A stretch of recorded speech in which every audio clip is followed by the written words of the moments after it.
City of San Antonio is less than 30 days away from selecting its new mayor. In the May election, Gina Ortiz-Jones captured the most votes but did not gain enough to avoid a runoff with Rolando Pablos. On June 7th, voters will decide between these two in addition to deciding the future of 4 city council seats.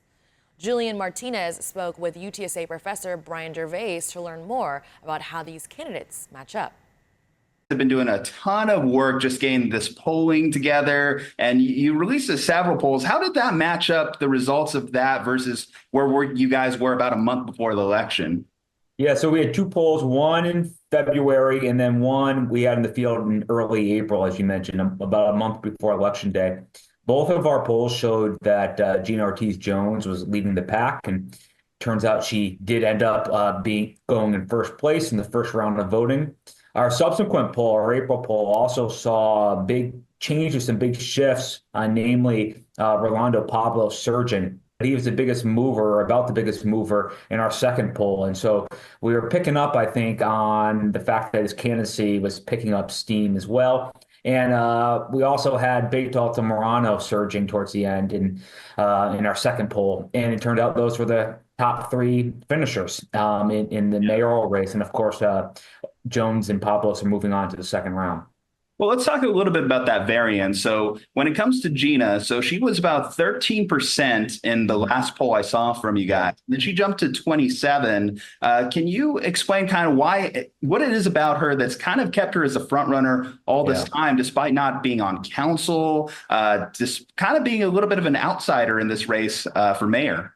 Yeah. Well, so I wouldn't say that she jumped from 13 to 26 in our poll, because we're also showing the percentage overall, including people who don't know and were unfamiliar with all the candidates, many of whom probably didn't end up voting as well, because it was a pretty low turnout election, right? We had under 10% of registered voters ended up voting in that first round. So as a share of people that are actually drawing some support, she was about at a quarter in our poll, about 25%, right? When you discount the people that weren't sure or unfamiliar and all of that. Now, why has she been the front runner, throughout this whole process of this whole election season? I'll say a lot of it has to do with name recognition. Remember, this was a person who previously ran for Congress twice in one of the most competitive districts in the United States, right?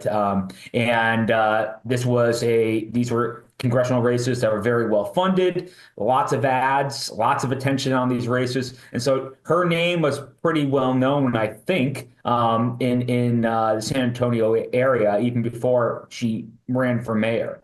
In addition to that, she had some funds she carried over from her congressional campaigns that really let her get in the ad game early on.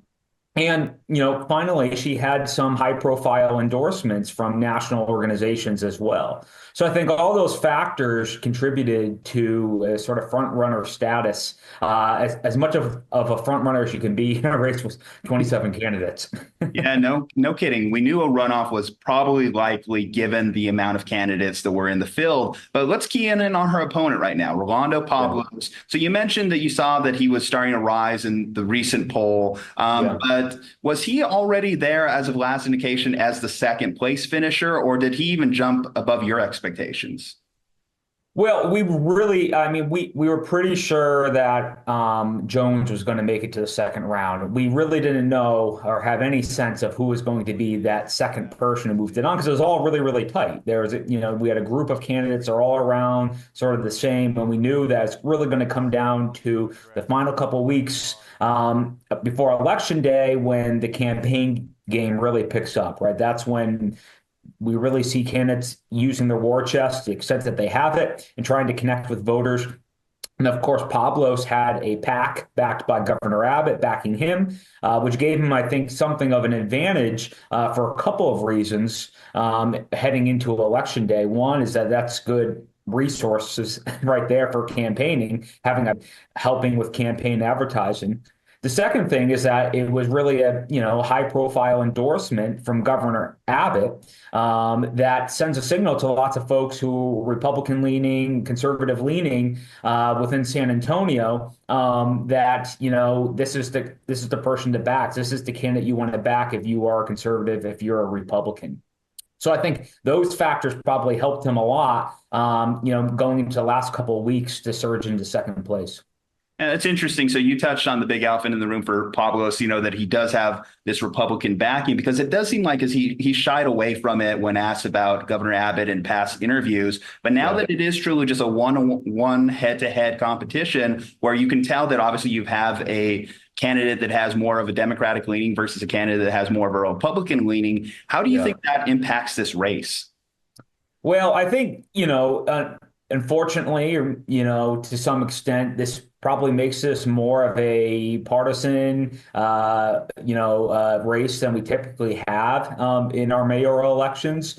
It probably adds in a tint of national politics and, state level politics too, as well, because this really becomes, okay, we got the candidate who's backed by a bunch of liberal and democratic organizations, and we have a candidate backed by the Republican governor and his pack. And so that makes it easier to some extent for voters to make a distinction and decision of how to vote, because they've got a cue more or less, right? They know, even if there's not officially a D and an R next to the candidates' names, they know who the D is, they know who the R is. And we don't always have that in our municipal elections and our mayoral elections. So for better or for worse, this has become something of a partisan race now, in what is, supposed to be a nonpartisan election. So, that might help voters, figure out who they're going to vote without doing a whole lot of work, learning about the candidates. It might mean that, we see turnout go up and in the second round compared to the first round. That's not completely unusual. We've seen in runoff races turnout go up previously. So that might be the case here. And it's just an easier decision now for voters, right? Rather than making a distinction between 27 candidates, including a number of folks that have similar profiles, now we've got two candidates that are clearly different, and we kind of know where they stand ideologically and from a partisan perspective as well. You guys do some polling in regards to Project Marvel as well. I believe in the last one, what was it, about 40% were not in favor of Project Marvel being a taxpayer funded item. Well, that seems to be one of the more lasting legacies that Ron Nirenberg kind of wanted to put in on his way out. So what do you think that does for both Pablos and Gina Ortiz? Like, how should they play that, knowing that it's not necessarily a heavily supported item, but it is one of the things that was highly important to the last mayor? Yeah, it is an incredibly tough issue. It's going to be a very tough issue for the next mayor because on the one hand, I think support for Project Marvel isn't overwhelming. You're going to have issues where voters are going to have to approve of some of the funding aspects of this plan at some point, right? Including, voting in favor or not in favor of the venue tax, Bexar County's venue tax, to fund part of a new Spurs arena. You also don't want to be the mayor that loses the San Antonio Spurs, right?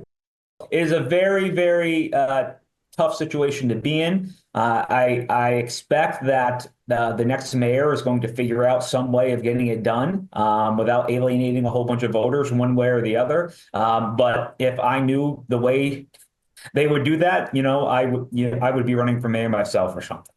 Project Marvel in some capacity will come to fruition. Whether or not it's the current plan or not and how it's funded, I'm not sure. All right. Well, either way, next debate, someone's just got to say "Go Spurs, go," just to kind of reassure the public, right? All right. Well, Dr. Gervais, I appreciate your time with us. A great insight. We hope to maybe touch base again, too, as we kind of get closer towards this runoff election. And certainly when it comes to breaking down the aftermath, heck, too, we also got 4 city council seats on that ballot, I should mention as well. But again, Dr. Gervais, thank you so much. Thanks for having me. For any mayoral or council election related questions that you may have, you can visit bear.org. Thank you, Dr. Gervais.